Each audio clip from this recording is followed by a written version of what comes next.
Hello বন্ধুরা, সবাই কেমন আছো? Good evening. আশা করি সবাই খুব ভালো আছো। এই দেখো আমাদের এইটা সোনাই দুটো আম খেয়ে নিয়েছে, আর আম খেতে চাচ্ছে না। ওই আমটার একটুখানি খেয়ে ফেলে রেখেছে, ওকে খুব গরম লাগছে, তার জন্য ফ্যাঁ ফ্যাঁ ফ্যাঁ ফ্যাঁ করছে। দেখো আমাদের সোনাইটা কীরকম ফ্যাঁ ফ্যাঁ করছে। তারপরে আজকে আমাদের নতুন মেশিন আনা হয়েছে, ওয়াশিং মেশিন, তার জন্য তাতে জামা কাপড় কাচা হচ্ছে। এই দেখো নতুন মেশিনে জামা কাপড় ধোয়া হয়ে গেছে। একবার দাঁড়াও, আমি লাইটে দেখাচ্ছি। হচ্ছে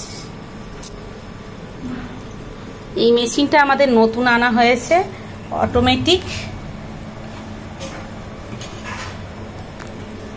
এই মেশিনে এখন জামা কাপড় কাচা হচ্ছে। আগে সেমি অটোমেটিক ছিল, সেটা খারাপ হয়ে গেছে, তার জন্য এইটা অটোমেটিক মেশিন আনা হয়েছে। এবার জামা কাপড় কাচা হয়ে গেছে, ধোয়া হচ্ছে, আবার দ্বিতীয়বার ধোয়া হয়েছে এটা। তো জামা কাপড় আজকে অনেক, আবার এইগুলো কাচা হবে। আজকে অনেক জামা কাপড়, মেশিন আগেরটা খারাপ হয়ে গেছিলো, তার জন্য কদিন জমা হয়েছিল। তো আজকে সব জামা কাপড় কাচা হবে। আজকে বাড়িতে অনেক কাজ, আজকে। তো আমাদের সব খাওয়া হয়ে গেছে, খাওয়া টাওয়া কমপ্লিট। তো এখন জামা কাপড় ধোয়া হবে। জামা কাপড় ধোয়া হয়ে গেলে আজকে মনে করবে আমাদের দুপুরের কাজ সবে কমপ্লিট হবে। তো দেখো আজকে কত জামা কাপড় কাচতে হবে।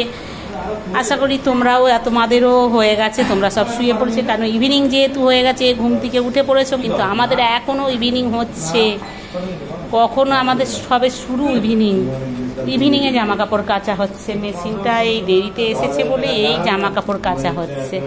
ঠিক আছে, আমি এখন জামা কাপড় কাচাকাচি করে নিই। তোমাদের তো দেখালাম যে আমি জামা কাপড় কাচছি। আবার নতুন একটা ব্লগ নিয়ে তোমাদের সামনে হাজির হব। আমার আজকে প্রচুর কাজ আছে। তো আমাদের এই সোনাইয়ের প্রচুর গরম লাগছে, ওকে এখন একটু এসি চালিয়ে দিলে তবে ও এখন এই গরমে একটু ঘুমাবে। আমটাও আর খাচ্ছে না। Okay bye. আমার ভিডিওটা ভালো লাগলে লাইক, কমেন্ট আর শেয়ার করে দিও, সাবস্ক্রাইব করবে। Bye bye.